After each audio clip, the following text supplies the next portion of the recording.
ঢাকুরিতে মুসলিম হোটেলে খাবেন, কোনো অসুবিধা নাই। বহরমপুরে যদি কোনো রেস্টুরেন্টে হোটেলে খেতে যান, জিজ্ঞেস করতে হবে দাদা মুরগিটা জবাই না কাটা। ঠিক বললাম না ভুল বললাম? কলকাতাতেও জিজ্ঞেস করতে হবে। কেন? আপনার জন্য শর্ত হচ্ছে হালাল খাবার। আপনি এটা বুঝলেন যে জবাই করা খাবার খেতে হবে। সকালবেলায় কাঁটা বাগানে গিয়ে মুরগির মাংস কিনবেন, বলছেন এই জবাই করা 1 কিলো মাংস দে তো। আপনি কিনবেন জবাই করা মাংস, কিন্তু টাকাটা আবার সুদের টাকা, সেই একই মাল দাঁড়িয়ে গেল। কথাটা বুঝাতে পারলাম? এরপর যদি সুদের মায়ান করি, সকালবেলায় কাঁটা বাগানে চায়ের দোকানে সুদ কররা এক কাছে বসে বলবে বাজে মলবি এনে নিবে, বলবে না? বলবে না? ওই মাল কটা গাল দিবে। কোরআন বলছে ওয়াহাল্লাল্লাহুল বাইয়া ওয়া হাররামার রিবা, হে আমার নবী আমি সুদকে হারাম করেছি আর ব্যবসাকে হালাল করেছি। জোরে বলুন সুবহানাল্লাহ। ব্যবসাটা কিন্তু ব্যবসার মতো হতে হবে। ব্যবসা হালাল বলে এটা নয় যে ডানি মারবেন। আমাদের দেশের লোক খুব গোলমাল। আপনি যদি বহরমপুরে রাতের বেলায় দেখবেন সারা রাত ফলের দোকান খোলা থাকে, থাকে না? থাকে না? আমি একবার ইসলামপুর থেকে জলসা করে আসছি, বাড়ি যাব, তো আমি আমার ড্রাইভারকে বললাম ফলওয়ালার কাছে দাঁড় করা, তো মুসলিম ছেলে। আমি বললাম ভাই কত করে আপেল কিলো দিচ্ছ? বললে হুজুর 130 টাকা। আমি বললাম 90 টাকা হবে না? এত কম লিবেন আপনি? হ্যাঁ লিয়েলেন। আমি 3 কিলো দাও। 3 কেজি দিয়েছে। ঘরে নিয়ে গেছি, আমার মা বলছে বাপ ওজনে কম আছে মনে হচ্ছে। আমি মাদ্রাসায় চাল ওজন করে বোর্ডিংয়ে, কম্পিউটার কাটা নিয়ে গিয়ে ওজনে চাপালাম, দেখলাম 2 কেজি 600, 400 মাল নাই। তারপরে আবার 1 সপ্তাহ পরে দাঁড়াইছি, আমাকে বলছে হুজুর ভালো আছে, তারপরে কেমন দিয়েছি বুঝেছে। আমি তাকে বললাম বাবা তোমার আপেলটা 400 কম ছিল। কম ছিল কি গো? কম হতেই পারে না। আমরা কিয়ামতের দিনে দেখে নেবো গো, ফেরত নেবো এটা। যারা মনে করেন 1 গ্রাম, যারা ব্যবসা করেন আলু পেঁয়াজ সবজি ওজন বিক্রি করেন, ওজনে মাল 1 গ্রাম বেশি দিবেন আমার ভাই, 1 গ্রাম কম দিবেন না। যারা কম দিবে তাদের নেকি কেটে তাদেরকে পূরণ করা হবে। বড় কষ্টের বিষয়, তবে আপনার হালাল। সারাদিন সবজি বিক্রি করলেন কাঁটা বাগানে, 300 টাকা রোজগার করেছেন, আল্লাহর কসম হালাল মাল, হালাল পয়সা, সেই পয়সায় খাবার খাবেন হালাল, সন্তানকে খাওয়াবেন হালাল খাবার। এরপর বলে দিই, সারাদিন কোনো কাজ নাই, ভাকুড়ি চায়ের দোকানে বসে আছেন, সুদের ওপরে 5 লাখ ছড়িয়ে রেখেছেন। বুঝতে পেরেছেন? সকাল হলেই 10,000 পকেটে সুদের টাকা। লোককে বলছে আমি খাসির মাংস এনেছি, ইলিশ মাছ খাও আর খাসির মাংস খাও, তুমি দেশি মুরগি খাও আর যেটা খাবে খাও। আল্লাহর কসম করে বলছি সুদ হারাম, সুদের টাকা হারাম। সেই টাকায় খাবার খেয়েছো, খাবারটা হারাম। তোমার সন্তানকে খাইয়েছো, হারাম খাবার খাইয়েছো, সেই হারামের পয়সায় খাবার খাইয়েছো, সেই টাকায় কখনো নেক সন্তান তৈরি হতে পারে না। আমার মুসলমান ভাই, আচ্ছা আপনারা বলুন তো ঘুষ খাওয়া হালাল না হারাম? কথা বলে না? ঘুষ দেওয়াটা, ঘুষ নেওয়াটা, যদি দুটোই হারাম হয়, যে মাস্টাররা, যে ডাক্তাররা, যে পুলিশরা, যে ইঞ্জিনিয়াররা, যে উকিলরা ঘুষ দিয়ে চাকরি লিয়েছে, তার পয়সাটা কি করে হালাল হতে পারে? বড় কষ্ট লাগে। ঘুষ দিয়ে চাকরি লিয়েছে, রিটায়ার হওয়ার পরে হজরত হজ করে ঘুরে এসেছি, লম্বা জামা লাগিয়ে মসজিদে বসে ফতোয়া জারি করছে। আজকে জানেন আমাদের দেশে ভাগ বাটোয়ারা হয়ে গেছে। কেন? এই বেরেলভি ভাইরা বলে ওয়াহাবিরা দেওবন্দিরা যদি মসজিদে ঢুকে মসজিদটাকে 7 বার ধুতে হবে। জোরে বলুন নাউজুবিল্লাহ। আপনাদের মুর্শিদাবাদের মৌলবি ফতোয়া দিয়েছে, সে মৌলবি কি জানি না, তার নাম হচ্ছে জোকার, জোকার বলি তাকে আমি, জোকার তার নামটা ভুলে যাচ্ছি। না না না না, জুবের, তাকে জোকার বলি। দেখবেন আজিব আজিব কালারের টুপি পরে, পরে না? মনে জাদু খেলা দেখাতে এসছে, পিসি সরকারের মতো টুপি পরে আর আজিব আজিব কালারের জামা। এই জুবের ফতোয়া দিচ্ছে লালবাগে একটা স্টেজে, দেওবন্দিরা ওয়াহাবিরা আহলে হাদিসরা মুরগি জবাই করলে সেই মুরগিটা যে খাবে সে কাফের হয়ে যাবে। বাস্তব বলছি, এদের সঙ্গে যারা মুলাকাত করবে বিবির তালাক পড়ে যাবে। দেওবন্দীদের ঘরে আহলে হাদিস ঘরে বিটির বিয়ে দিলে বইয়ের তালাক পড়ে যাবে। অথচ খোঁজ নিয়ে দেখলাম, আমি ভগবান গলায় জলসা করতে গেলাম, মুফতি জুবের রিজবির বিটি পালিয়ে গিয়ে একটা দেওবন্দি ঘরে বিয়ে করেছে। আর তোর বউটার পর কি হবে? কথাটা বুঝতে পারেননি? ফতোয়া তো অরপুরি ঘুরে যাবে। শুনেলেন, যদি আমাদের সাথে মুলাকাত করলে বিবির তালাক পড়ে যায়, আল্লাহ সাক্ষী আছে, আল্লাহর কসম করে বলে যাচ্ছি, আল্লাহর কসম মানে এটা মিথ্যা হতে পারে না। আমার গুনাহ হবে না? হবে না মিথ্যা হলে? আমার ড্রাইভারকে গিয়ে জিজ্ঞেস করে আসুন, আমার ম্যানেজারকে। আমি দিনাজপুর থেকে জলসা করে এসে কালিয়াচকে দাঁড়িয়েছি বাজারে, রাতের বেলায় বাড়ির জন্য ফল আর বিস্কুট ফিস্কুট কিনবো। তো একজন সুন্নি ভাইদের একজন বক্তা দাঁড়িয়ে আছে। আমি নামা মাত্র আমাকে দেখি, আসসালামু আলাইকুম হাজরত, ভালো আছেন? জি ভালো আছি, একটা সেলফি নেবো। তুললো, আমাকে বললে কিছু ফল কিনে দিয়ে। আমি বললাম না ভাই আমি কিনছি, আপনি যান। তো বাইক নিয়ে বেচারা কোথাও জলসায় গিয়েছিল, তিনি চলে গেলেন। বলে এখানে আমার শ্বশুর বাড়ি, রাত্রে শ্বশুর বাড়িতে থাকবো। তো তিনি চলে গেলেন শ্বশুর বাড়ি। এরপরে বলুন, এই মুফতি জুবের বলেছে এদের সঙ্গে মুলাকাত করলে বিবির তালাক পড়বে। এই মৌলবীর বউটা এখন নিয়ে কি করবে বলুন? কথাটা বুঝতে পারেননি? আমি কিন্তু গুদা বাংলায় বলছি, ফতোয়া দিলে হবে না, ফতোয়া তোমার উপরে ফিরে যাবে নাকি জানতে হবে। আবার মেজো ভাইয়ের বিয়ে একবারই কোথায় বেরেলবি গ্রামে দিয়েছি।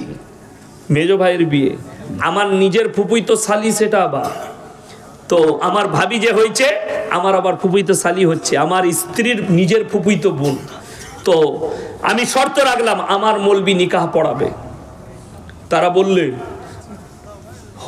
তোমাদের মৌলবি পড়াবেন? হ্যাঁ। বলে ঠিক আছে। এরপরে যখন বিয়েতে পৌঁছালাম তখন বলছে আমাদের গ্রামের লোক বলছে আমাদের মৌলবি পড়াবে। আমি পড়া, আমি ওই স্টেজ আবার আমার মৌলবি দিয়ে পড়াবো। তোদের মৌলবি পড়ানো হয়ে গেলেই আমি পড়াবো। যদি বললে কেন, আমাদের মৌলবি পড়ানো কি 2-4টা শিক্ষিত লোক হবে না? আমরা হতো, সে যদি শিরক বিদআত না করত।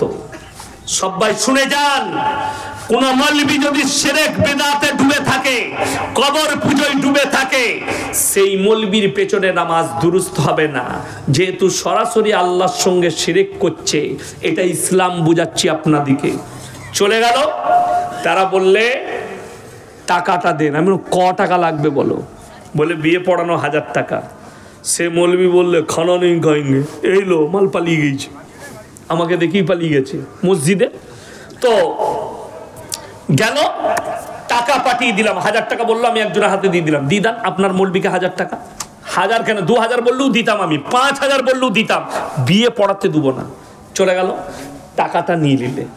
এখন টাকা হজম হয়ে গেছে তার। আজকে জানেন প্রায় 13-14 বছর বিয়ে হয়ে গেল আমার মেজো ভাইয়ের। এখন টাকাটা তার শরীরে মিশে গেছে, খাওয়া দাওয়া করেছে, তার বিবিকে খাওয়াইছে। এরপর আপনি বলুন, যদি আমাদের ঘরে বিয়ে দিলে বিটির তালাক পড়ে, তো আমাদের টাকায় যদি তাদের মৌলবি খায়, তার বউটা কি হবে? কথাটা বুঝতে পারেননি? ফতোয়া তোমার উপরে ঘুরে যাবে। আর আমি চ্যালেঞ্জ দিয়ে বললাম, আমার সুন্নি ভাইরা শোনো, আমি জীবনে তোমাদিকে কাফের ফতোয়া দিইনি, জীবনে তোমাদিকে জাহান্নামী বলতে পারবো না। আর এই হারামখোররা কথাই কথাই বলে জাহান্নামী, কথাই কথায় লোককে জাহান্নামে ঢুকায়। অথচ আল্লাহর নবীর হাদিস, কোন অমুসলিম ব্যক্তিকেও তুমি জাহান্নামী বলতে পাবে না। কেন? সে যদি মৃত্যুর পূর্বে কালমা পড়ে মুসলমান হয়ে যদি জান্নাতে চলে যায়, কিয়ামতের দিনে লাঞ্ছিত হবে। আপনাকে বাস্তব ঘটনা শোনাই, আমি বেশি ঘটনা বলবো না। বাবরি মসজিদ, সেখানে রাম মন্দির উদ্বোধন হয়েছে না হয়নি? লম্বা ঘটনা বলবো না, আমি বলে দিয়েছি এর আগে। সেইখানে যে লোকটা প্রথম হামবর চালিয়েছিল তার নাম বলবীর সিং। সেই লোকটা ইসলাম কবুল করেছে এবং আপনাদের মুর্শিদাবাদে গোদনপাড়া মাদ্রাসার জলসাতেও সেই লোকটা এসেছিল। সেই বছর আমার আব্বাজি প্রধান বক্তা ছিল ওখানে, খোঁজ নিয়ে এলেন। বলবীর সিং আমার মুসলমান ভাই। তো আল্লাহ এই লোকটাকে যখন ইসলামের জন্য কবুল করলো, এই লোকটাকে আর জাহান্নামী বলা যাবে? কথা বলেন। আমি বলে যাচ্ছি, যতগুলো ভাই বাবরি মসজিদ ভেঙেছেন, হিস্সা নিয়েছে, তাদের জন্য আমার একটাই দোয়া, তাদেরকে আমি এখন জাহান্নামী বলতে পারবো না, একটাই দোয়া দেবো, আল্লাহ এদিকে ইসলামের জন্য কবুল করো, যদি তকদিরে ইসলাম না লেখা থাকে এদিকে ধ্বংস করো। জোরে বলুন আমিন। এইটা হচ্ছে হাকিকত এবং হক দোয়া। আপনার বাড়ির পাশে কোনো অমুসলিম ভাই থাকলে তার লেগে দোয়া করবেন। আপনার বন্ধু থাকলে সে যদি আপনার কাছে আপনার পয়সায় চা খায়, দোয়া করবেন আল্লাহ তুমি একে হিদায়েত দাও। কি দোয়া করবেন? আল্লাহ হিদায়েত দাও, এই দোয়া করবেন। বড় কষ্ট লাগে। আচ্ছা, আমার এতক্ষণ বয়ান শুনলেন, এই মৌলবীরা বসে আছে, আমাদেরকে দেখে কাফের মনে হচ্ছে আপনাদের কোনো অ্যাঙ্গেল থেকে? আরে কথা বলে না এরা, আমরা তো সাধারণ শিক্ষিত মানুষ। আপনারা বলুন আমাদেরকে, আমার যে বক্তব্য শুনলেন, আচ্ছা একটাও রসুল বিরোধী কথা বললাম? হ্যাঁ, আমি দরুদ পড়লাম না পড়লাম না? আচ্ছা, সাল্লাল্লাহু আলাইহি সাল্লাম বলনা, এটা দরুদ না দরুদ নয়? দরুদ, সবাই বলবে দরুদ।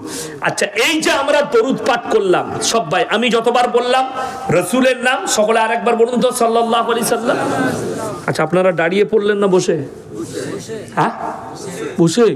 এত বড় বিয়াদবি, কথাটা বুঝতে পারেননি আমার? এরা বলছে নবীকে সালাম দিলে দাঁড়িয়ে দিতে হয়, বড় কষ্টের বিষয়। যে হুজুর বলছে নবীকে সালাম পাঠালে দাঁড়িয়ে পাঠাতে হয়, ওই হারামখোর হুজুর নিজে হারামখোর বসে বসে 100 বার দরুদ পাঠ করেছে নবীজির উপরে, ঠিক কি না? তাহলে তোর থেকে বড় বিয়াদব কেউ আছে? আচ্ছা, আমাদের দেশের বেরেলভি ভাইরা বলছে, খুব ভালো করে বুঝবেন, সুন্নি মৌলবীরা মানুষকে বুঝাচ্ছে কে হাম জব মিলাদ করতে হ্যাঁ, আমরা যখন মিলাদ শরীফ করি, আমরা যখন জলসা করি, তখন আল্লাহর নবী সরাসরি আমাদের মজমায় হাজির হয়। তোর থেকে বড় হারামখোর কেউ আছে? নবীজি মজমায় আছে, তুই বসে বসে বায়ান কি করে করছিস বে? কথাটা বুঝতে পেরেছেন না পারেননি? ই বলছে নবীজি মজমায় হাজির হয়, হাজির নাজির।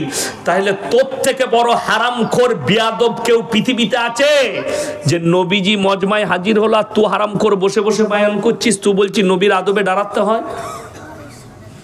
তোমার কাঁটা দিয়ে তোমার কাঁটা তুলছি, বেশি পাকামো করো না। আজকে তো বহু জায়গায় কি বুঝলেন, ইমাম যদি কিয়াম না করে বলে তোর চাকরি শেষ। হ্যাঁ, আমাদের এলাকায় একটা মৌলবি ঢুকেছে, সে বলেছে ভাই আমি জলসা মিলাদে ফিলাদে কিয়াম করতে পারবো না। কেন? বলে আমি ইয়াসিন সাহেবের ছাত্র। ইয়াসিন সাহেবের ছাত্র কি বে? সে তো কাফের, তোকে তো রাখাই যাবে না। মসজিদটা ধুইছে, আবার পাইপ দিয়ে পানি চালু করে। বাস্তব কথা বলছি। আপনার বহরমপুরে খুঁজেলেন এলাকায়, আপনার মুর্শিদাবাদে পাবেন, ইমাম সাহেব কিয়াম না করার কারণে বার করে দাও।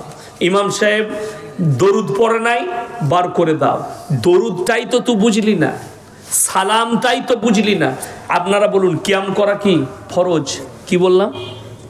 আপনারা অবাক হচ্ছেন না? মৌলবী দিকে জিজ্ঞেস করুন, নামাজে দাঁড়ান না আপনারা?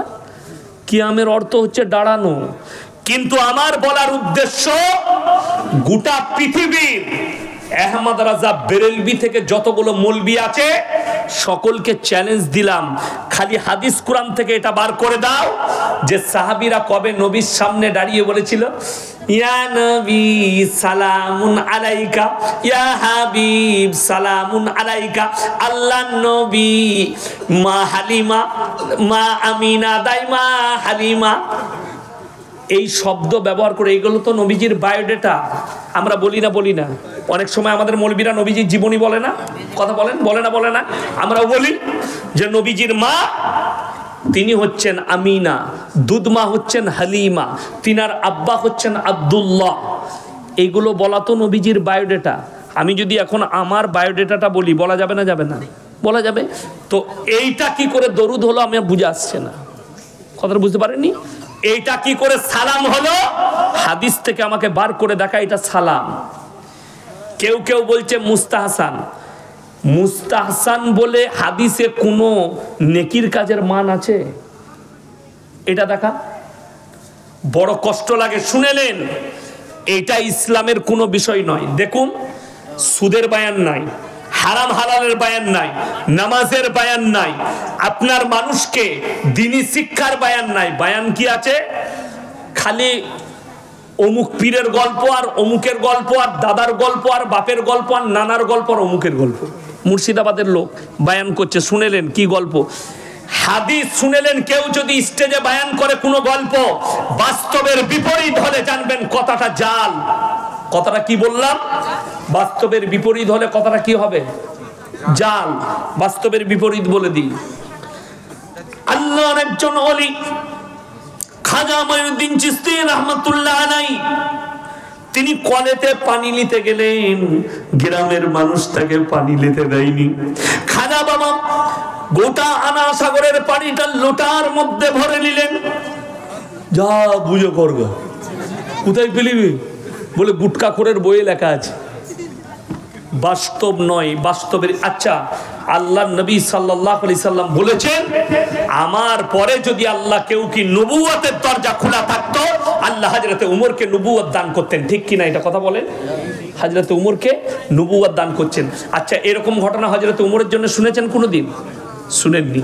আমার ভাই, চলুন সকলে আজকে নিয়ত করুন, 5 ওয়াক্তের নামাজি কে কে হবেন? হাত তুলেন তো, সকলে হাত তুলেন। নামাজ কিন্তু কোনো ভাই ছাড়বেন না। পৃথিবীর মধ্যে দুটো জায়গা সব থেকে দামি জায়গা। কটা বললাম? কটা? দুটো। আল্লাহর ঘর মসজিদ, যেখানে আল্লাহর ইবাদত হয়। দ্বিতীয় ওই জায়গা যেখানে আল্লাহ এবং আল্লাহর রসুলের কথা কি হয়? আলোচনা হয়। অথচ যে রসুলকে আল্লাহ পাঠালেন, সেই রসুল সাল্লাল্লাহু আলাইহি সাল্লাম দুনিয়াতে কিন্তু কারোর কাছে জ্ঞান অর্জন করেননি। দুনিয়ায় কোনো শিক্ষক ছিল না। কার? নবীজি। এটার পেছনে অনেক বড় লজিক আছে। আমি গতকালকে শুনছিলাম, ঝাড়খণ্ডের একটা জিলাপি হুজুরের বক্তব্য শুনছিলাম। আমাকে টার্গেট করে বলেছে আমাদিকে। আমি জলসাই বলেছি যে নবীজি সাল্লাল্লাহু আলাইহি সাল্লাম তিনি দুনিয়ার বুকে কারো কাছে শিক্ষা গ্রহণ করেনি। তো সে এত অকাট মূর্খ, মানে স্কুলে না গেলে যা হয়। আমি কিন্তু শুধু মাদ্রাসায় পড়া মাল নয়, আমি স্কুলেও পড়েছি, ইংলিশ মিডিয়ামেও পড়েছি আল্লাহর কৃপায়। তারপরে স্টেজে পৌঁছেছি, তারপরে মাদ্রাসায় পৌঁছাইছি। এ গুটকাখোর জীবনে স্কুলের মুখ দেখেনি, যার কারণে এর বাংলা বুঝারও ক্ষমতা নাই, গ্রামার বুঝারও ক্ষমতা নেই। বলছে এ নবীকে মূর্খ বলছে। নাউজবিল্লাহ বলেন। আমার আগের যিনি বক্তব্য দিচ্ছিলেন তিনি মূর্খ বলে গেলেন নবীজিকে। আমার 40,000 জলসা ছুটছে, কোনো জলসায় বলেছি নবীজি অশিক্ষিত? বলিনি। কিন্তু নবীজি উম্মি ছিলেন। উম্মি মানে দুনিয়ার বুকে কারো কাছে লেখাপড়া শিখেননি। তার পেছনে বহুত বড় লজিক আল্লাহ লুকিয়ে রেখেছে। আমি যে স্টেজে বায়ান করতে এসেছি, আপনারা সব আমাকে মোবাইলে দেখেছেন না? দেখেছেন। আমার শিক্ষক যদি আসেন, যিনি আমাকে মাদ্রাসায় পড়িয়েছেন, স্কুলে আমার যে হেডমাস্টার, তিনারা এলে তিনাদের কাছে আমি বড় না ছোট? ছোট। কেন? তিনি আমার শিক্ষা গুরু, তিনি আমার শিক্ষক, আমি তিনার কাছে ছোট। এমনকি আমাদের মাদ্রাসার তালবিল ইলম দিকে একটা শিক্ষা দেওয়া হয়, সেটা হচ্ছে বড়কে শ্রদ্ধা, ছোটকে স্নেহ। আমি তো আমার বাপের বয়সী যত আলেম আছে, মৌলবি আছে, আমি তাদেরকে আমার উস্তাদের মতনই শ্রদ্ধা করি, যে তাদের জুতো সোজা করতে হবে। কেন? এটা আমাদেরকে শিক্ষা দেওয়া হয় মাদ্রাসার ক্লাসে, তালবিল ইলম দিকে আমরা শিক্ষা দিই।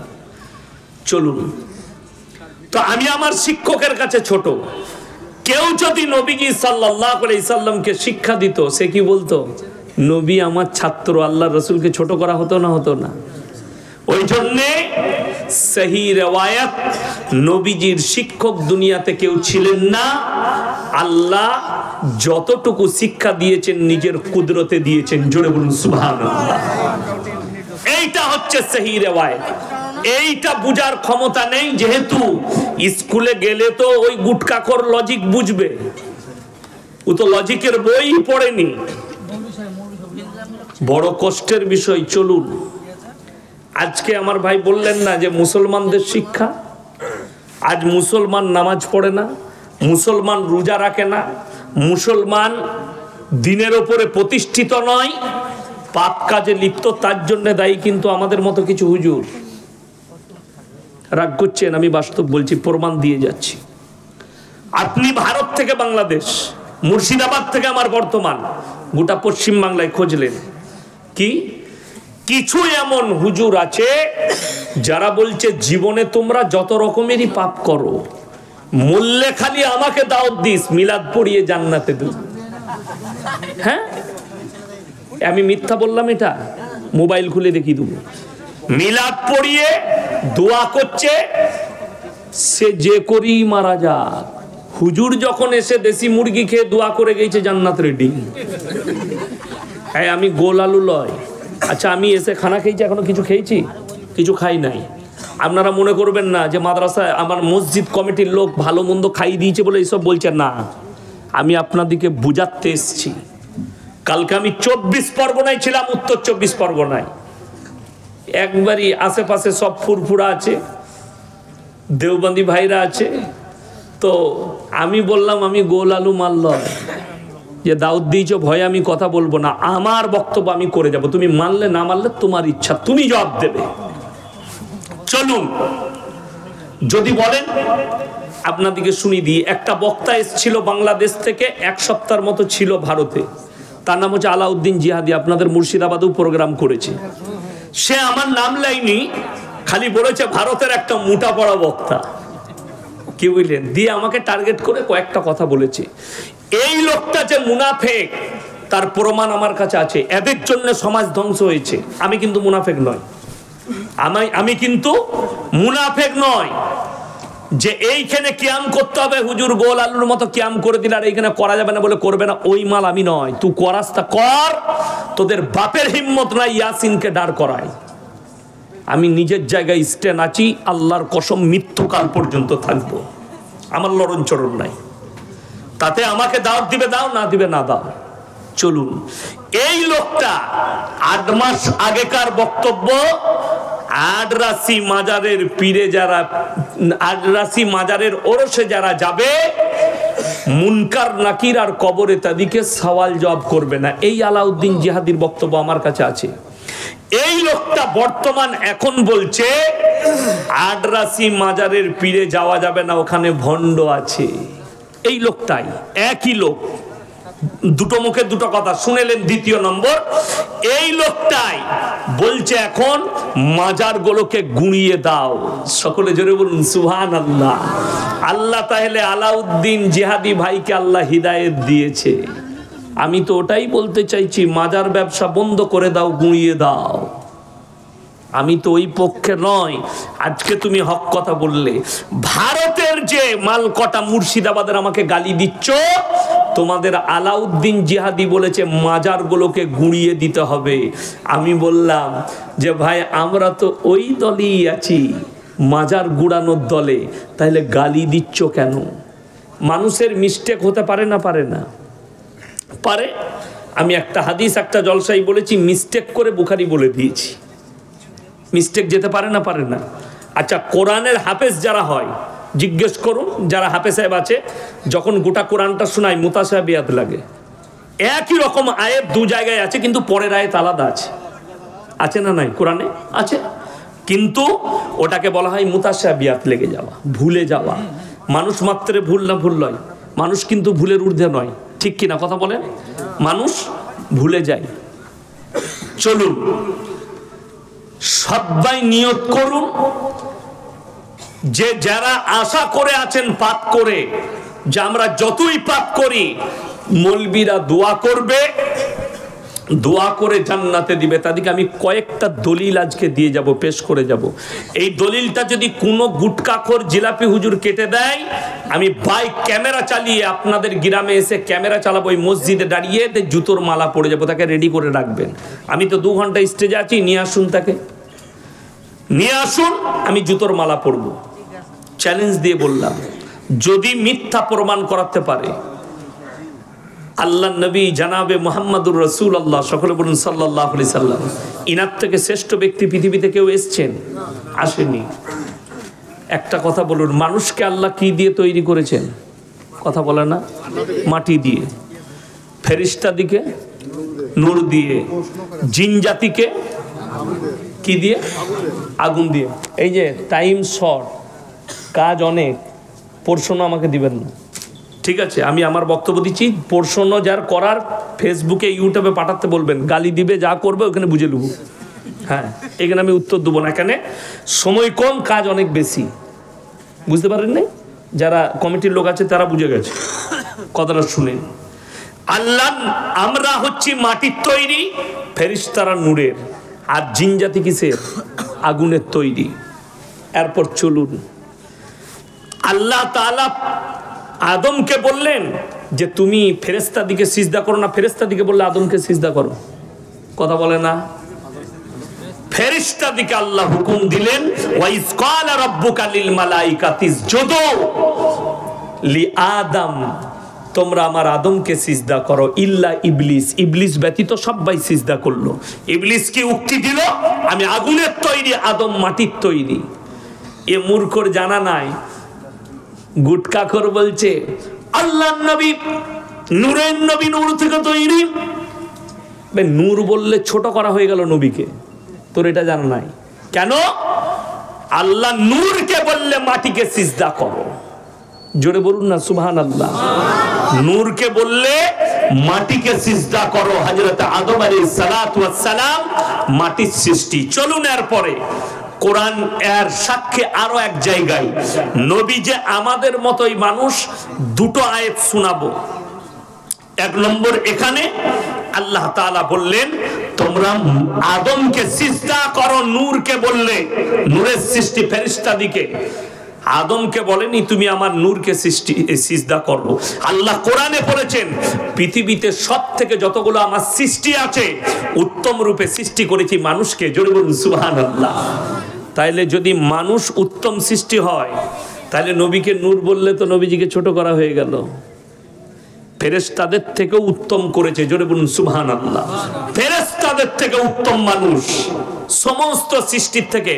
আল্লাহ ব্যতীত আল্লাহ যত কিছু সৃষ্টি করেছেন, আল্লাহ ব্যতীত আল্লাহ যত কিছু। আচ্ছা, নবীজি আল্লাহ সৃষ্টি না সৃষ্টি নয়? এক মিনিটের লেগে মেনে নিলাম নূর, কিন্তু সৃষ্টি না সৃষ্টি নয়? সৃষ্টি। আল্লাহ তাআলা কোরআনে নিজে বললেন আমার পৃথিবীতে যতগুলো সৃষ্টি আছে সব থেকে উত্তম রূপে আমি মানুষকে সৃষ্টি করেছি। জোরে বলুন সুবহানাল্লাহ। চলুন আগে নিয়ে যাই। কোরআনে আছে আল্লাহ রাব্বুল আলামিন পৃথিবীর মানুষকে বুঝালেন, হে নবী তুমি বলো, কুল ইন্নামা আনা বাশারুম মিসলুকুম ইউহা ইলাইয়া আন্নামা ইলাহুকুম ইলাহুম ওয়াহিদ ফামান কানা ইয়ারজু লিকা রাব্বিহি ফালইয়ামাল আমালান সালিহান ওয়া লা ইউশরিক বিইবাদাতি রাব্বিহি আহাদা। সূরা কাহাফ একবারই শেষ আয়াত। যাদের বাড়িতে মানে কোরআন আছে অনুরোধ করে খুলবেন আমাকে গালি দেওয়ার আগে। সূরা কাহাফের শেষ আয়াত 16 পারায় গিয়ে শেষ হচ্ছে সূরা মারইয়ামের আগে। একবারই সূরা মারইয়ামে যে বিসমিল্লাহ লেখা আছে তার আগের আয়াতটা পেয়ে যাবেন, মানে কোরআন থাকলে খুলবেন। হে নবী আপনি বলুন আমি তোমাদের মতোই একজন মানুষ। জোরে বলুন সুবহানাল্লাহ। কে বলছেন? নবীজিকে আল্লাহ বলা করাচ্ছেন। এবং আল্লাহ আমাকে বিশেষ মর্তবা দিয়েছে, আমার কাছে ওহী আসে, তোমাদের কাছে আসে না। তোমরা যে আল্লাহর ইবাদত করো, আমি আল্লাহর নবী সে আল্লাহরই ইবাদত করি। তোমরা আল্লাহর সঙ্গে কেউ কি শরীক করো না, আল্লাহর সঙ্গে কেউ কি শরীক করো না। এখন বলে দিই, ভালোবাসা একটা শব্দ আছে, আছে না নাই? আমরা মাকে ভালোবাসি না, বাসি না? সবাই বাসবেন, জোরে বলুন ইনশাআল্লাহ। আচ্ছা, বউকে ভালোবাসি না? সবাই বাসবেন, জোরে বলুন ইনশাআল্লাহ। আচ্ছা, দুটোরই নাম ভালোবাসা। কেউ যদি বউকে বলে তোকে এত ভালোবাসি না, তোকে মা বলতে মন যাচ্ছে, বউ ঝাঁটা করে মারবে না? মারবে না। এ বউকে ভালোবেসে মা বলা যাবে? দুটোর মধ্যে কিন্তু অন্তর আছে, আসমান আর জমিনের ফারাক আছে, আছে না নাই? বিবির ভালোবাসা, মায়ের ভালোবাসা, আসমান আর জমিনের পার্থক্য। আমি জিলাপি আর গুটকাখোর হুজুরকে এটাই বুঝাতে চাইছি, আল্লাহর রাসূলের মধ্যে আসমান আর জমিনের ফারাক আছে। সেই ফারাকটার নাম শোনো, তার নাম হচ্ছে দরুদ। সবাই একবার বলুন সাল্লাল্লাহু আলাইহি ওয়াসাল্লাম। ও আল্লাহ তুমি রাসূলের উপরে রহমত বর্ষিত করো। জোরে বলুন সুবহানাল্লাহ। দরুদের মানে এটা। তো চলুন, এটা গেল যে আল্লাহর নবী নূরের তৈরি নয়, তার দলিল আরো শুনেলেন। আল্লাহর রাসূল যদি নূরের তৈরি হতেন, আল্লাহ যদি নূর দিয়ে সৃষ্টি করতেন। এখন গুটকাখোররা কোরআনের অপব্যাখ্যা করে, যেমন একটা আয়াত শুনতে পাবেন জলসা হলেই কি বলে, ইন্না আউলিয়াল্লাহি লা খাউফুন আলাইহিম ওয়ালা হুম ইয়াহজানুন।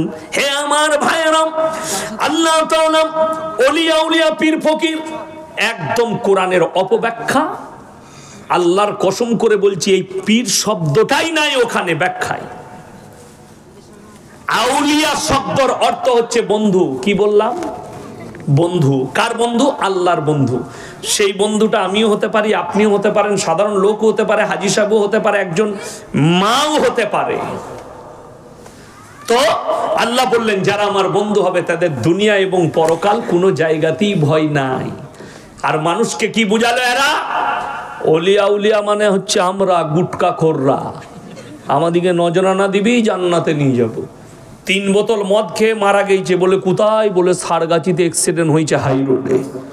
অসুবিধা নাই, 40 দিনে মিলাদ দিবে। আমি বলে যাচ্ছি যারা 40 দিনে মিলাদ দেয় বেদাত, এর থেকে বড় কাঁচা বিদাত আর কিছু নাই। মিলাদ দিয়েছে দাউদকার হুজুরের, হুজুর এসে দোয়া করছেন, আল্লাহ তুমি তাকে জান্নাতুল ফিরদাউস দাও, শহীদের মর্তবা দাও। দোয়া হয়ে গিয়ে হুজুর খেতে বসেছে। হুজুর বলছে বাপ কি করে মরলো? অ্যাক্সিডেন্ট হয়ে। বলছে হুজুর ছেলে খুব বদমাস ছিল, 3 বোতল মদ খেয়ে অ্যাক্সিডেন্ট করেছে। তোবা তোবা, ভেবে মদ খেয়ে সে শহীদের দরজা পাবে? কথাটা বুঝতে পারেননি? কিন্তু এরা দিয়ে দিবে, কোনো অসুবিধা নাই। একজন বলেছে বয়ানে, ইয়াসিন জানে না, ইয়াসিন বলেছে কবর জিয়ারত। আমি কবর জিয়ারত করতে নিষেধ করি নাই তো। বাপের কবর জিয়ারত করবি তো অসুবিধা কি আছে? কবর জিয়ারত কর। কিন্তু তুমি বলছো কবর জিয়ারত করে 3 দিন তোর বাপের কবর জিয়ারত করেছি, এরপর আমাকে একটা লুঙ্গি আর গেঞ্জি দে, ওই করি তো তোদের চলে। আমি কিন্তু কবর জিয়ারত করা লুঙ্গি পড়ি না। আমি বললি খারাপ, গালি দেবে। চলুন আপনাদেরকে এরপর শুনাই। বুখারী শরীফের রেওয়ায়েতে আছে, আল্লাহর হাবিব সাল্লাল্লাহু আলাইহি সাল্লামের কাছে খবর এলো, ইয়া রাসূলুল্লাহ আপনার চাচা যান মরণাপন্ন অবস্থায়। নবীজি ছুটলেন, চাচার হাত দুটো ধরে বললেন, হে আমার চাচা একবার খালি কলমাটা পড়ে নাও, আমি আল্লাহর কাছে কেঁদে কেঁদে তোমার জন্য ক্ষমা চাইব। নবীজির চাচার উত্তর কি এলো জানেন? মারাত্মক উত্তর। আমি যদি বার্ধক্যে কলমা পড়ি লোকে বলবে মৃত্যু ভয়ে কলমা পড়েছে, আমি কলমা পড়তে পারবো না। জোরে বলুন নাউজুবিল্লাহ। নবীজির কথাকে অস্বীকার করলো কে? নবীজির আপন চাচা। আল্লাহ আয়াত পাঠালেন, এই আয়াতটা তোমার গুটকাখোর মৌলবীকে শোনাও। তুই যে পয়সা নিয়ে জান্নাতে দিচ্ছিস, তুই যে টাকা নিয়ে নজরানা নিয়ে মাতালকে জান্নাতে পাঠাচ্ছিস, এই আয়াতের ব্যাখ্যাটা বল। ইন্নাকা লা তাহদি মান আহবাবতা ওয়ালাকিন্নাল্লাহা ইয়াহদি মান ইয়াশা। হে আমার বিশ্বনবী, পৃথিবীর মানুষকে বলো হিদায়াতের দপ্তরটা সকলে বলুন কার হাতে? এত আস্তে কেন? কার হাতে? জোরে বলুন। আল্লাহর হাতে। আরে এত জোরে বলবেন তবে তো ইউটিউবে যাবে, গুটকাখোর শুনবে যে হ্যাঁ লোক আছে সাক্ষী দেওয়ার। আমার ভাই আল্লাহর হাতে। আল্লাহ বললেন আমার ইচ্ছা নেই তোমার চাচা কলমা পড়তে পারবে না। নবীজি চোখ দিয়ে পানি। এখানেও শেষ নয়, চলুন। যারা মনে মনে ভাবছেন আমার বেটা গাঁজার আসরে থেকে মারা গেছে, মদের ভাটিতে জীবন কাটিয়ে মারা গেছে, কুফরিতে জীবন কাটিয়ে মারা গেছে, আমি তো নামাজি, আমি তো হাজী সাহেব, আমি তো পরেজগার, আমি দোয়া করে দেব, আমি হুজুরকে দাওয়াত করে খাইয়ে দোয়া করে দেব, তারা কান খুলে শুনে নেন। আল্লাহর নবী বললেন, ওগো আল্লাহ তুমি আমাকে যতদিন না নিষেধ করছো আমি ততদিন আমার চাচার জন্য কেঁদে কেঁদে আপনার কাছে ক্ষমা চাইব। নবীজি কাঁদতে লাগলেন, আল্লাহ আমার চাচাকে ক্ষমা করে দাও। আল্লাহ পাঠালেন নবীজিকে। শুধু এখানে নবীকে নসিহত করেননি, আল্লাহ মুমিন এবং নবী দুজনকেই নসিহত করলেন। মা কানা লিন নবী ওয়াল্লাযীনা আমানু আইয়াস্তাগফিরু লিল মুশরিকিন ওয়ালাউ কানু উলি কুরবা। হে আমার নবী এবং মুমিন তোমরা শোনো, যারা মুশরিক হয়ে মারা গেছে, বেঈমান নেমক হারাম হয়ে বদ্দিন হয়ে মারা গেছে, তার লেগে দোয়া করতে পাবে না যদিও সে তোমাদের নিকটতম আত্মীয় হয়।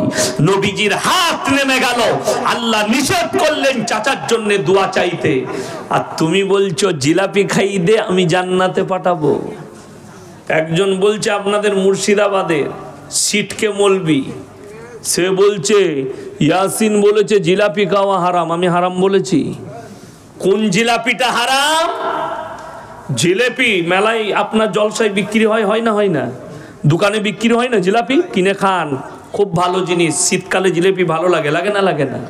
আমিও খাই।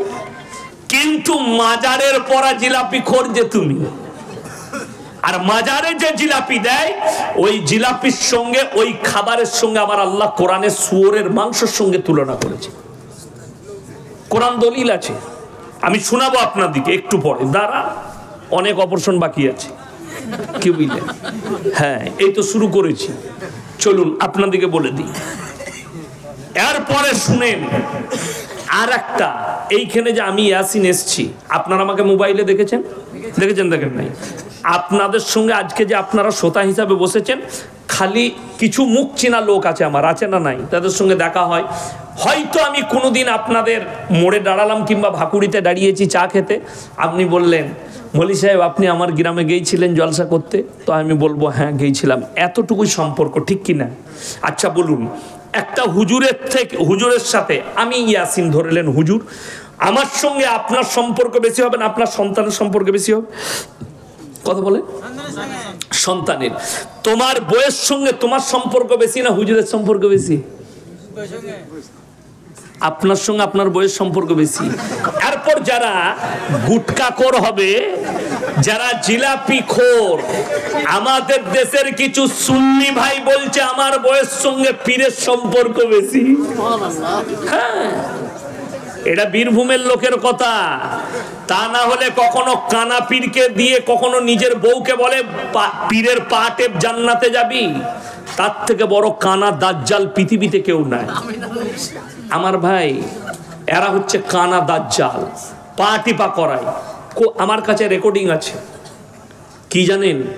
একজন উত্তরপ্রদেশের বেরেলভি বক্তা, সুন্নি বলছে নিজেকে, কি বয়ান করছে জানেন উর্দুতে?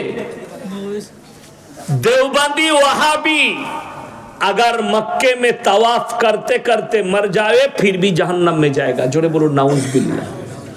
आमी दुआ करलाम अल्लाह इस मौलवी के बात को तू कबूल कर ले कि हम लोग का मौत काबा घर में हो जाए। जोरे बोलो आमीन।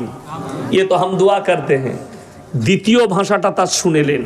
और बेरेलवी का मौलवी का मौत और बेरेलवी लोगों का मौत अगर बेस्सा खाना में हो जाएगा फिर भी जन्नत में जाएगा। मतलब अल्लाह तेरा दुआ को कबूल कर ले कि तुम लोग का मौत बेस्सा खाना में हो जाए। ये तो तुम्हारा मौलवी का बात है, अभी हमको गाली देगा, ये सुन लेगा तो। कौन? गुटखाखोर लोग गाली देगा। আমার ভাই বড় কষ্ট লাগে, গাড়িতে আসছি আমাকে আস্তে আস্তে গালি দিচ্ছে ফোন করে। প্রত্যেক দিন 200টা গাল শুনি আর 200টা দোয়া শুনি ফোনেতে। তো আমি ওই জন্য বলেছি গাল খাওয়া মৌলবি। আমি সেই দিনে বলেছি একটা জলসায় আমার আব্বার 7 বার জানাজা করেছে। কারা? গুটখাখোররা। এখনো কিন্তু আমার বাপ বেঁচে আছে, মরে নাই। কথাটা বুঝতে পারেননি? আমার বাপের 7 বার জানাজা হয়েছে কিন্তু এখনো বেঁচে আছে। কারা করেছে? এই জিলাপি হুজুর গুটখাখোররা। জানাজা করে কখনো ফোন করে যদি বলে দিস। একবার কি হয়েছে, মুর্শিদাবাদে আমার আব্বাজি জলসা করছে, আজ থেকে 7 বছর আগেকার কথা বলছি, আর আমি আছি হাওড়া জেলায়। আমাকে ফোন করে বলেছে তোমার আব্বা শওকত সাহেব অ্যাক্সিডেন্ট হয়ে মারা গেছে। যখনই আমি নম্বর দেখেছি অন্য, তখনই বুঝতে পেরেছি এটা কোনো গুটখাখোর হবে, কি বুঝলেন? আর আমার আব্বাজিকে ফোন করে বলেছে আপনার ছেলে হাওড়া থেকে আস্তে আস্তে হাইওয়ের ওপরে দিল্লি রোডে অ্যাক্সিডেন্ট করে মারা গেছে।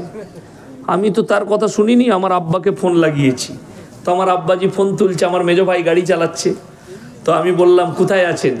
বললে গঙ্গা পেরিয়ে গেছি, কাটুয়া পার করছি। আমি বললাম আপনার কাছে কোনো ফোন এসেছিল? বলে তোর কাছে? আমি বললাম হ্যাঁ আমার কাছেও এসেছিল। আপনি বাড়ি চলে আসুন, দুজনাই মোটামুটি বেঁচে আছি, কালকে যা হবে দেখা যাবে। এটা সত্য ঘটনা বলছে, আল্লাহ সাক্ষী আছে, মিথ্যা নয়, বাস্তব, একদম সত্য ঘটনা। আমার আব্বাজিকে কখনো দেখা হলে জিজ্ঞেস করবেন, এটা বাস্তব বলছি। তো একবার আমার আব্বাজি শুনে, আমি তখন ছোট ছেলে, স্কুলে পড়ি, মুর্শিদাবাদ থেকে এক বাস লোক চলে গেছিল, তখন মোবাইলে জামানা ছিল না। কেন? এই সুন্নি গুটকাখোররা এলান করে দিল মুর্শিদাবাদে যে শওকত অ্যাক্সিডেন্ট হয়ে মারা গেছে। এক বাস লোক চলে গেছে, ফোনের জামানা ছিল না। গিয়েই তারা নেমে দেখছে হুজুর তো মাদ্রাসায় বসে। তারা দেখলে বললে যে মারা গেছিল। কি বুঝলেন? বলে হুজুর আপনার লেগে শুনলাম তো মারা গেছেন। বলেই তো জানাজা হবে তোমরা যখন এসছো। এটা সত্য ঘটনা। মাদ্রাসায় তাড়াতাড়ি বাবুর্চিকে বললে যা কিছু সবজি পাবে রান্না করো, মানুষগুলোকে খাওয়াও। তাদেরকে খানা খাইয়ে তাদেরকে বললে মুর্শিদাবাদে গিয়ে বলে দিবে যে জানাজা পড়ে মাটি দিয়ে এলাম। কিন্তু আবার এক সপ্তাহ পরে দেখতে পাবি আবার জলসায় আসছে সেই লোকটাই। তো তোদের পীরের থেকে আমার বাপ তো বড় পীর, 7 বার জানাজা হয়ে গেল এখনো মরে নাই। কথা বুঝতে পারেননি? তো তোদের পীরের থেকেও বড় পীর, তোদের তো ভণ্ড পীর। আমার বাপ আমার অরিজিনাল পীর, তোদের ভণ্ড পীর গুটকাখোর। এরা গালিগোলজ ছাড়া কিছু জানে না। প্রত্যেক দিন 100 থেকে 200 জন অশ্লীল ভাষায় গালিগোলজ করছে। আজকে বড় কষ্ট লাগে,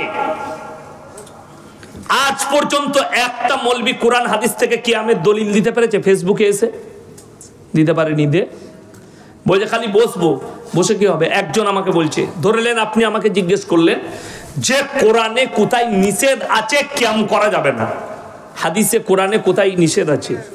আমি মেনে নিলাম সত্যি নাই কোথাও যে করা যাবে না, এই হাদিস নাই। আছে কোথাও? আছে? আপনারা পেয়েছেন? পান নাই। এরপর আপনাকে বলে দিই একটা কথা ভালো করে শুনেন। আমি আজকে এসার নামাজ ক রাকাত পড়লেন? ফরজ নামাজ কথা বলেন না, 4 রাকাত। আমি বলে যাচ্ছি কাল থেকে 6 রাকাত পড়বে এসার নামাজ। আপনারা কি চাইবেন আমার কাছে? মানবে না। কি চাইবে তুমি বলো? দলিল দাও। আমি যদি বলি পড়তে নাই, ওই দলিলটা দে, তো আমাকে পাগলখানা পাঠাবেন না? পাঠাবেন না? এই যে জায়গাটায় জলসা করছি, আমি যদি বলি এই জায়গাটা আমার বাপের, আপনারা কি চাইবেন? দলিল। আমি যদি বলি আমার বাপের নয়, ওই দলিলটা দে, খুঁজে পাবেন না? আমাকে রাঁচিতে পাঠাবেন। তো এ মাল কটাকে গুটকাখোরগুলোকে রাঁচিতে পাঠানো দরকার।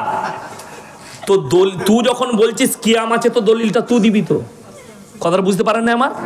তুই যখন বলছিস ঈদে মিলাদুন নবীর জন্মদিন পালন করা নবীজির জায়েজ আছে, জুলুস বার করা জায়েজ আছে, দলিলটা তুই দিবি, আমরা দেবো না। আমি তো বলি নাই জায়গাটা আমার, তুই বলছিস জায়গাটা আমার, তুই বলছিস আছে, তো দলিলটা তোকে আগে দিতে হবে যে কোথায় আছে। কথাটা বুঝতে পারেননি? বুঝাতে পারলাম? আমি গুদা বাংলায় কথা বলছি। তো দলিল যদি জায়গা আমার না হয়, তাহলে আমি যদি দলিল না দিতে পারি, জায়গাটা আমার কি করে হবে? তুমি দলিল না দিতে পারলে সেই জিনিসটা কি করে হবে? সমাজের বুকে প্রতিষ্ঠিত করছো। আজকে কষ্ট লাগে। আমাদের দেশের কিছু লোক দরুদ মুখস্থ করেছে, কিসের জানেন? জলসার দরুদ। জানেন না জলসার দরুদ কি? কালকে আমি 24 পরগনায় ছিলাম, তো আমি এখুনি কি পড়লাম জলসার আগে? কি দরুদ পড়লাম? এটা কোথায় পড়া যায়? নামাজে পড়া যায় না? পড়েন না নামাজে? এরপর যারা নামাজি আছে তারাই একমাত্র এটা পড়তে পারবে। আমাদের দেশের কিছু ওই গুটকাখোর এরা শিখিয়ে রেখেছে কি আল্লাহুম্মা সাল্লি আলা দিয়ে হুজুর চা খাচ্ছে, এরা চালিয়ে যাচ্ছে। এর থেকে বড় বিয়াদব কেউ আছে? আচ্ছা আমি দরুদ পড়লাম পানি খেয়ে, চা খেয়ে না, আদবের সঙ্গে কথা বলবেন, আদবের সঙ্গে। তো তোমার জিলাপি হুজুর গুটকা করতো বিয়াদব, ও লোককে বলে দরুদ পড়, ও পড়ে না, ঠিক কিনা? ও খালি চালু করে দিলে আল্লাহুম্মা, তারপর তোরা চালিয়ে যা। রাইস মিল দেখেছেন? সব রাইস মিলগুলো আমার বাড়ির কাছে। রাইস মিলে খালি ডয়ারটা চালিয়ে দিয়া মাল অটোমেটিক টেনে ঢুকিয়ে চাল করে বার করে দিচ্ছে। আগে তো সিদ্ধ করে চাল করে শুকিয়ে চাল হতো, এখন ওইসব সিস্টেম নাই, ডয়ার সিস্টেম অটোমেটিক। ধান একদিকে ঢুকে যাচ্ছে, সিদ্ধ হয়ে শুকিয়ে চাল হয়ে একবারে বেরিয়ে আসছে।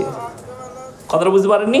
তো এই মাল কটা অটোমেটিক দরুদের মাল, কি বুঝলেন? অটো, খালি স্টার্ট করে দিয়া আল্লাহুম্মা পানি দাও, ও পানি খাচ্ছে আর এরা চালিয়ে যাচ্ছে। তাদেরকে জিজ্ঞেস করো। আর আমি কালকে পড়লাম, সবাই বলুন দরুদ ইব্রাহিম আল্লাহুম্মা সাল্লি আলা। যারা নামাজি তারা খালি পড়লো, বাকি মাল কটা চুপচাপ। ওরা তো খালি জলসার দরুদ মুখস্থ করে রেখেছে, এক হারাম করু নামাজ পড়ে না। এটার জন্যে এরা বলছে দরুদকে নিয়ে ব্যঙ্গ করেছে। আমি একবারও ব্যঙ্গ করি নাই, তো আমি ব্যঙ্গ করলাম? আমি তোমার ভুলটা ধরাচ্ছি, তুমি বেনামাজি সেটা ধরে দিলাম।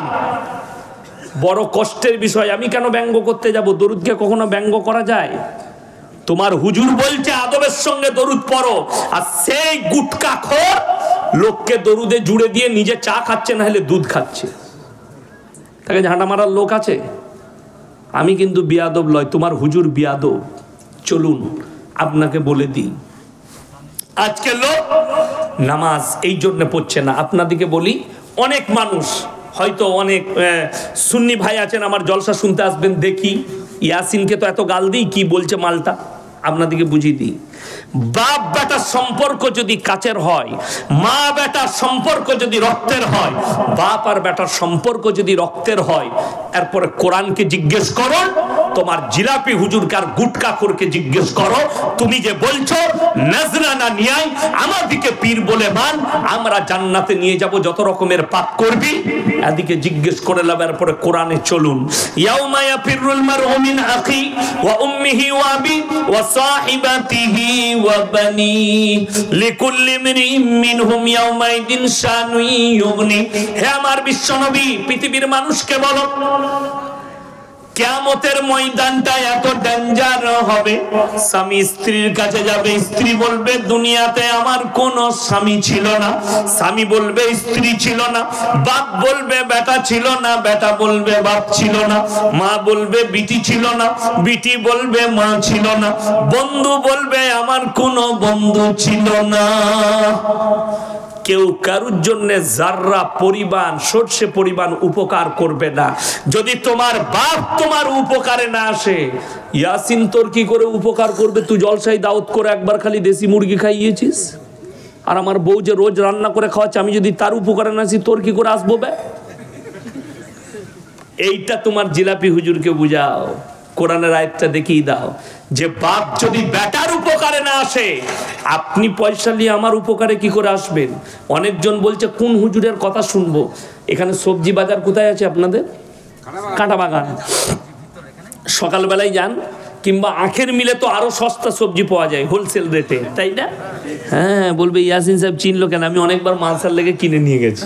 কি বুঝলেন? মুর্শিদাবাদের সবজি ভালো। এই আমার গিন্নি আজকে বলছিল যে হ্যাঁ গো, বেলডাঙ্গা হয়ে যাচ্ছ, একটু বেগুন নিবে, সাদা বেগুন। আমি বেগুন কিনলাম, সবজি কিনলাম, বেলডাঙ্গায় দাঁড়িয়ে আলিফ ভাইয়ের কাছে চা খেলাম। কি বুঝলেন? তো যেটা বলছিলাম, আচ্ছা আপনি গিয়ে সকালে এরকম লোক আছে আপনাদের যে কানা বেগুনগুলো কিনে, যদি কেউ কানা বেগুন কিনে নিয়ে আসে বাড়িতে, বউ বলবে তুমি কানা নি কি গো, দেখো লাউনি, বলবে না? বলবে না? বউ কানা বলবে। তুমি পচা টমাটোর লিবে না, তুমি কানা বেগুন লিবে না। পচা মাছটা পেটটা টিপে দেখে লেন না মাছটা পচা কিনা, তুমি মাছের পেটটা টিপে দেখে নিবে। তুমি এটা বুঝতে পারলে যে এটা পচা টমাটোর, এটা কানা বেগুন, এটা হচ্ছে পচা মাছ। আর তোমার ব্রেনের দ্বারা তুমি বুঝতে পারলে না এই মালটা পচা মৌলবি, পচা হুজুর, এটা সমাজকে ধোঁকা দিচ্ছে। বড় কষ্ট লাগে। আনন্দবাজার পেপার খুলুন, আজকে কি বার? রবিবার। যাদের বাড়িতে আনন্দবাজার পেপার আছে কিংবা বাজারে ক্লাবে আছে, কালকে সকালে গিয়ে দেখবেন ভেতরের পৃষ্ঠায় অ্যাড দিয়া থাকে, বেশিরভাগ অ্যাড থাকে আনন্দবাজারে। কিসের অ্যাড? কলকাতার অমুক বাবা একটাই ফোন কলে প্রেমের ব্যর্থতা থেকে সফলতা পান, কারুর বউ ছেলে পালিয়ে গেলে 72 ঘন্টায় এনে দেয়। আমি বলেছি এই হারামখোরকে মোদিজির কাছে নিচ, নীরব মোদি আর যারা টাকা নিয়ে দেশ থেকে পালিয়ে গেছে, এই মালি 72 ঘন্টায় এনে দিতে পারবে। কথাটা বুঝতে পারেননি? তুমি লোকের বউ এনে দিতে পারবে, আর বিজয় মালিয়াকে আনতে পারবে না। 8,000 কোটি টাকা নিয়ে পালিয়ে গেল, তো মোদিজিকে বলবে এদিকে আপনি হায়ার করুন, আর না পারলে হারামখোরগুলোকে জুতোর বাড়ি মারুন। এরা হচ্ছে ধোঁকাবাজ, প্রতারক, সমাজকে ধোঁকা দিচ্ছে। 100টা তাবিজওয়ালার মধ্যে 99 জন মিথ্যা কথা বলে, একটাও সত্য বলে না। আমার কাছে শিখেলেন, আমি খালি অবাক হয়ে যাই। আপনি আপনাদের মুর্শিদাবাদে পাবেন যে বহরমপুরে ভালো ভালো হসপিটাল আছে না নাই? মেডিকেল কলেজ নাই বহরমপুরে? আছে। লালবাগে এত ভালো হসপিটাল আছে, আপনি যান, রক্ত দিয়ে রিপোর্টেও রোগ ধরা পড়ছে না। কলকাতা যেতে হচ্ছে, ভেলুর যেতে হচ্ছে। আর আমাদের দেশের কিছু জিলাপি হুজুর বেরিয়েছে, তারা জামা মেপে রোগ বলে দিচ্ছে। কি বলে? জামাটা নিয়ে বিরাট গোলমাল তো।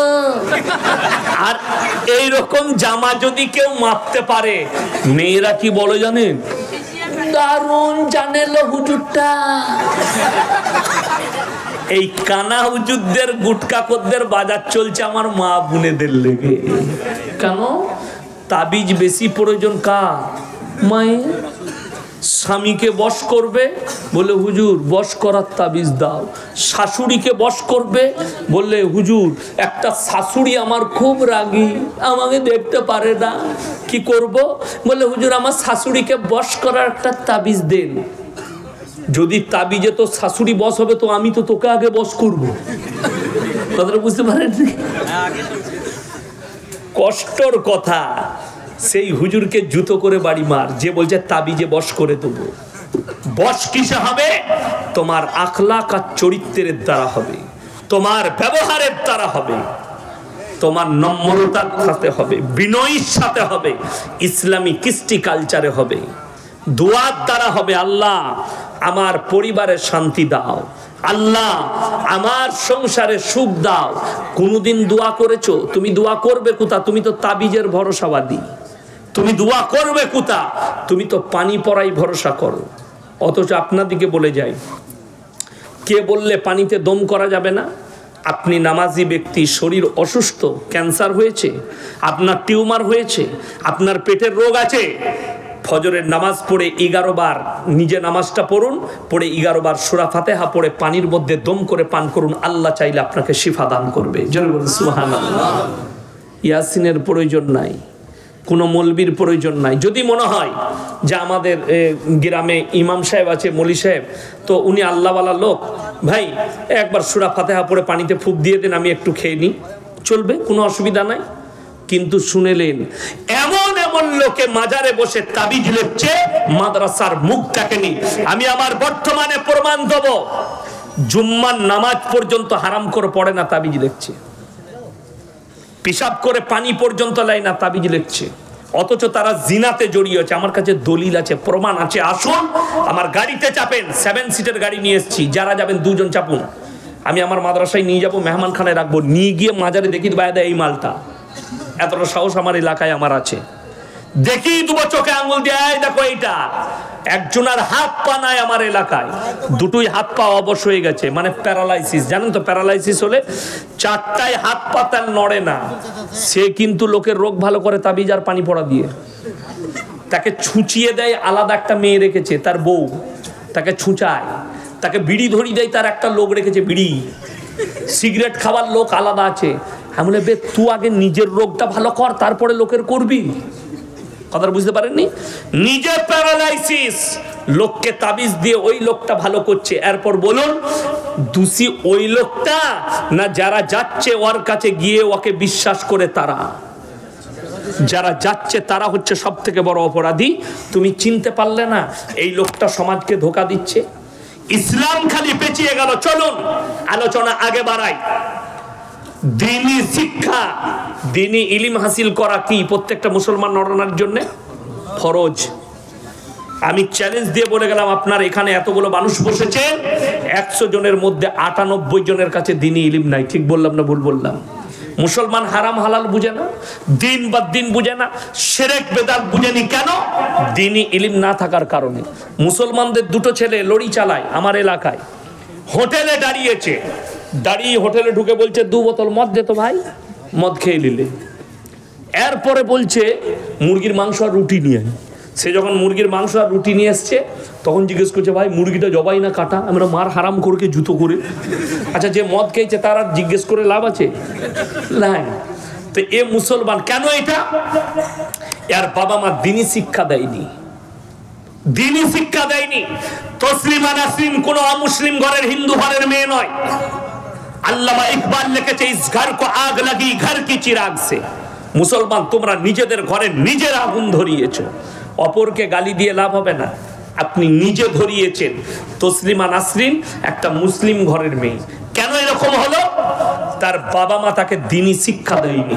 চলুন আরো আগে, আসাদ নূর বলে যে নতুন হারামের আওলাদটা বাংলাদেশ থেকে উৎপত্তি হয়েছে, তসলিমা নাসরিনের বাড়ি কোথায়? কথা বলে না, বাংলাদেশ। আমি খালি অবাক হয়, আপনি দেখে দেন। আচ্ছা, আসাদ নূরের বাড়ি কোথায়? বাংলাদেশ। পৃথিবীর সব থেকে বড় বড় ইসলামের দুশ্মনগুলো সব বাংলাদেশে জন্ম নিয়েছে, এটা আমি চ্যালেঞ্জ দিয়ে বললাম। দেখলেন, তসলিমা নাসরিনের থেকে বড় দুশ্মন এশিয়া মহাদেশে এখন ইসলামের নাই। সে নবীজির বিরুদ্ধে প্রতিনিয়ত কথা বলেছে, কোরআনের বিরুদ্ধে, নবীজির বিরুদ্ধে। কিছুদিন আগে দেখলেন না, আমাদের ভারতের ইসরোর বৈজ্ঞানিকরা চন্দ্রযান 3 পাঠিয়েছে না পাঠায়নি? সফলতা লাভ করেছে, এটা ভারতবর্ষের জন্য গর্ব।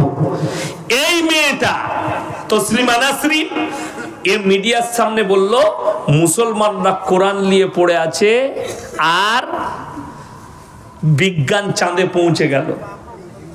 এরপর যদি তুমি এটা বলো, আল্লাহর কসম করে বলছি, আল্লাহ নবী সাল্লাল্লাহু আলাইহি সাল্লাম আঙ্গুলের ইশারায় চাঁদকে 2 টুকরো করেছিলেন না করেননি? করেছেন। এটা যদি সত্য হয়, তোমার বিজ্ঞানের বাপের ক্ষমতা নাই। চাঁদকে 2 টুকরো তো দূরের কথা, তোমার বিজ্ঞান, তুমি যেটা নিয়ে বলছো কোরআনকে চ্যালেঞ্জ করছো, তোমার বিজ্ঞানকে বলো চন্দ্রযান 3 যে ওখানে পৌঁছেছে, ওইখান থেকে একটা লাইটের ফোকাস দিতে বল, যেন আমরা দেখতে পাই। কথাটা বুঝতে পারেননি? আপনাকে বলে দিই, যারা শিক্ষিত লোক আছেন, যারা মনে করেন কোরআনের থেকে বিজ্ঞান আগে, ইসলামের থেকে বিজ্ঞান আগে, তারা শুনে যাও। স্কুলের স্টুডেন্ট যারা আছেন, বিজ্ঞান হচ্ছে আপেক্ষিক। বিজ্ঞান কি বললাম? আপেক্ষিক। আজ যেটা বলছে কাল সেটা চলবে না, আজ যেটা বলছে কাল সেটা ঘটবে না। আমার বয়সী যারা আছে, আমাকে অনেকজন ইউটিউবার ফেসবুকে দেখে মনে করে মালটা বুড়ো মাল। আমি এখনো 20 অত সুজালয় 36+। আমাদের দেশের গুটকাখোররা মোবাইলে দেখে মনে করছে মালটার বয়স 50 হয়ে গেছে, আর বেশি দিন বাঁচবে না, এখন অনেক দিন বাঁচবো, আমি তোদের বীজ মেরে ছাড়বো। তোদের মাজারের ব্যবসা না তোলা পর্যন্ত আল্লাহ আমাকে যেন মত না দেয়, বলুন আমিন। আপনারা দোয়া করছেন তো? এই মাজারের ব্যবসা আমি তুলে দেবো 15 বছর সময় পেলে। এমনি তো ওদের হয়ে গেছে, পায়ের তলার মাটি ছড়িয়েছি, এখন গালিগালাজ ছাড়া কিছুই নাই। শুনে নেন, আল্লাহ যাকে হিদায়েত দিবে সে হিদায়েত পাবে। কি বললেন আমাদের সভাপতি সাহেব? যে যারা চেষ্টা করবে আল্লাহ আমাকে পরিবর্তন দাও, আল্লাহ তাকে পরিবর্তন দিবে। বলি, আপনাদের মুর্শিদাবাদেরই একটা ছেলে আমাকে গালি দিয়েছিল, তার গ্রামে জলসা করেছে আমি লালবাগে, প্রচুর গালিগালাজ করেছিল ফোনেতে। তা আমি তাকে চিনিও না, জানিও না। 1 মাস আগে আমাকে ফোন করেছে, বলছে হুজুর সাহেব ফোনটা কাটবেন না। আমি কেন বাবা, কি হয়েছে বলো, গাল দিবে? বলে না না, আমি আপনাকে অনেক দিন আগে গালি দিয়েছিলাম ভুল বুঝে, আজকে আল্লাহ আমাকে হক চিনিয়েছে, আমি নিজেকে পরিবর্তন করেছি, হুজুর আমার লেগে দোয়া করবেন যেন হকের উপরে চলতে পারি। জোরে বলুন সুবহানাল্লাহ। আমাকে ক্ষমা করবেন। আমি বললাম, বুকা ছেলে, তুমি যেদিন আমাকে গালি দিয়েছো আমি মন থেকে সেদিনই ক্ষমা করে দিয়েছি। কেন? তুমি তোমার অজান্তে গালি দিয়েছো। যারা আমাকে গালি দিচ্ছে আমি তাদের প্রতি আমার অভিযোগ নাই, আমি আল্লাহর কাছে দোয়া করি, আল্লাহ তুমি এদিকে ক্ষমা করে দিও। কেন? এরা না জানতে গালি দিচ্ছে আল্লাহ। আর দ্বিতীয় দোয়া থাকে, আল্লাহ তুমি এদিকে হিদায়েত প্রাপ্ত করো। কেন? অপরাধ এদের নয়, অপরাধ হচ্ছে জিলাপি হুজুরদের, এরা দিয়া করাই গালি। আমার মাদ্রাসায় 300 ছাত্র আছে, আমি কোনোদিন ক্লাসে আমার মাদ্রাসায় ছাত্রদের সামনে এটা আলোচনাও করিনি যে আমাকে ফোন করে গাল দেয়, এবং কোনো ছাত্রকে আমি অর্ডারও দিইনি যে কোনো হুজুরের নম্বর নিয়ে গাল দেয়। প্রতিনিয়ত পরশু রাত্রিতে ফুরফুরাওয়ালাদের এক মাদ্রাসার ছাত্ররা ফোন করে গালি দিয়েছে, ভিডিও কল করে। আমি বললাম, আল্লাহ তোমাদেরকে হিদায়েত দে। তোমার অবস্থা যদি, তোমাদের অবস্থা এত খারাপ হয়, তোমার গুটকাখোর হুজুরের হাল কত খারাপ হতে পারে। বেরেলবিরা ফোন করে গালি দিচ্ছে। আমি বলেছি, তোমাদের যদি চরিত্র এত খারাপ হয়, তোমাদের ইমাম যাকে মনে করো আহমদ রাজা বেরেলবি, তার চরিত্র কেমন হবে এরপর তোমাদের ভাষা থেকেই বুঝতে পারছি। আমি আর কিছু বলবো না। আমি তাকে গালিও দিতে পারবো না, সে লোককে আমি চিনি না। চলুন আপনাদিকে আগে নিয়ে যাই আলোচনাটা। আজকে মুসলমান দ্বীনি শিক্ষা না থাকার কারণে এদের মা বাবা দ্বীনি শিক্ষা দেয়নি। কতটা ইলম হাসিল করবেন? মৌলবি হতে হবে না, মুহাদ্দিস হতে হবে না, মুকাররির হতে হবে না, মুফাসসির হতে হবে না, হাফেজ হতে হবে না, কারি হতে হবে না। আপনাকে অতটা ইলম হাসিল করতে হবে যতটা করলে হারাম হালাল চিনতে পারেন, দ্বীন বাদ্দীন চিনতে পারেন, শিরক আর বিদআত চিনতে পারেন, কুফরি চিনতে পারেন। বেঈমান কাফেররা যে জালটা আপনার উপরে ছুড়ছে সেই জালটা যেন বুঝতে পারেন। আপনার ঘরের কাছে দলিল দিয়ে যাচ্ছি, বহরমপুর আপনাদের কাছে না, আপনাদের বেশি কাছে না আমার বেশি কাছে? আপনাদের বেশি কাছে। এই বহরমপুরে আমি জায়গার নাম বলবো না, মা বেটা দুজন মা বেটা, যদিও তারা অমুসলিম, একটা বিল্ডিং কিনেছে। সেইখানটা রুমগুলো ভাড়া দেয় কাদিকে? যারা সমকামী তাদিকে সেক্স করার জন্য ভাড়া দেয়। নাউজুবিল্লাহ বলেন। প্রশাসন কিছুই করতে পারবে না। কেন? ভারত সরকার সমকামীর রায় দিয়ে দিয়েছে সুপ্রিম কোর্ট, যে ভারতে যারা সমকামী হবে তারা বাঁচতে পারবে। এটা তো ভারতবর্ষ। আচ্ছা, আমাদের ছেলেরা স্কুলে যায় না? যায় না। শুনেছেন আমাদের স্কুলের ছাত্রদিকে সমকামী শিক্ষা দেওয়া হচ্ছে? শুনেছেন কোনোদিন? আমি ইয়াসিন স্টেজে বলে গেলাম, আল্লাহর কসম করে বলে যাচ্ছি, যেদিনে শুনবো ওখানে ওই শিক্ষা দেওয়া হচ্ছে সেই দিনই আমার বাড়ির বাচ্চাদের স্কুল যাওয়া বন্ধ হয়ে যাবে। আমি শত চেষ্টা করেও, নিজের ভিটে মাটি বেচে দিয়েও আমি নিজে আমার সন্তানদের জন্য স্কুল তৈরি করব। কেন? যেন মুসলমান সন্তানদের ঈমান বেঁচে যায়। আমি আল আমিন মিশনের যতগুলো জিম্মেদার আছে আমি তাদের লেগে দোয়া করি, আল্লাহ তুমি এদের জানের মালের হেফাজত করো, বলুন আমিন। এইখানে যাওয়ার পরে মুসলিম ছেলেদের ঈমানগুলো বেঁচে গেছে। আমার বর্তমান টাউনে একজন স্কুলের, হাই স্কুলের টিচার চাকরি পেয়েছে, পড়াশোনা করেছে রামকৃষ্ণ মিশন থেকে। সকালবেলায় উঠে গোসল করে মুসলিমদের ছেলে, তার বাড়ির লোক অভিযোগ করছে, হুজুর রামকৃষ্ণর মূর্তিতে পুজো করে তারপরে স্কুলে যায়। নাউজুবিল্লাহ বলে। আমি বললাম এই হালতে যদি আর মৃত্যু হয়, এর না জানাজা পড়া যাবে, না কবরস্থানে আর দাফন কাফন করা যাবে। বললে তাহলে হুজুর কি করব? কুকুরকে খাইয়ে দিব, নদীতে ফেলে দিয়ে আসবে দামোদরের কিনারায়, কিন্তু দাফন কাফন করা যাবে না এর জন্যে। আমার মুসলমান ভাই, বাংলাদেশকে আমরা মুসলিম রাষ্ট্র হিসাবে জানি? জানি না? জানি না। ঘটনা শুনেছেন শরীফ থেকে শরীফা? শুনেননি? শরীফ থেকে শরীফা স্কুলের বইয়েতে তাকে আপনি মুসলিম রাষ্ট্র বলেন? আমি বাংলাদেশের মানুষকে বলছি, শোনো, যদি তোমরা মুসলিম রাষ্ট্র মনে করো, স্কুলের বইগুলোকে কুটি কুটি করে ফেলে দাও। আলেমদের উচিত বাংলাদেশে গোল আলু না হয়ে প্রতিবাদ করা। একটা কলেজের প্রফেসরকে তাকে বরখাস্ত করা হয়েছে খালি পৃষ্ঠাটা ছিঁড়ার কারণে। কেন? সেই পৃষ্ঠায় লেখা আছে সমকামীর ঘটনা। শরীফ থেকে শরীফা বলবো আর কি? শুনেলেন, গাছের গুড়া যদি নরম হয়, গুড়াটাই যদি পোকা লাগে, গাছের ডালপালায় ফল হবে? কথা বলে না? তো হাসিনার গুড়াতেই তো পোকা লেগে আছে। পোকাটা কি? সে নিজে বলছে আমার ছেলে খ্রিস্টানদের মেয়েকে বিয়ে করেছে, খ্রিস্টানরা আহলে কুরআন। নাউজুবিল্লাহ বলে। কবে? খ্রিস্টানরা তো ঈসাকে আল্লাহর বেটা মনে করে, ওই জন্য তারা বেঈমান, ওই জন্য ঈমান চলে গেছে। অথচ তুমি তাদেরকে ঈমানের মধ্যে ধরছো। তাহলে গুড়াই যদি পোকা লেগে থাকে, সেই ফল কি করে গাছের ভালো হতে পারে? ফলে তুই তো পোকা লাগবে। তো এই শরীফ থেকে শরীফা পোকা লাগা।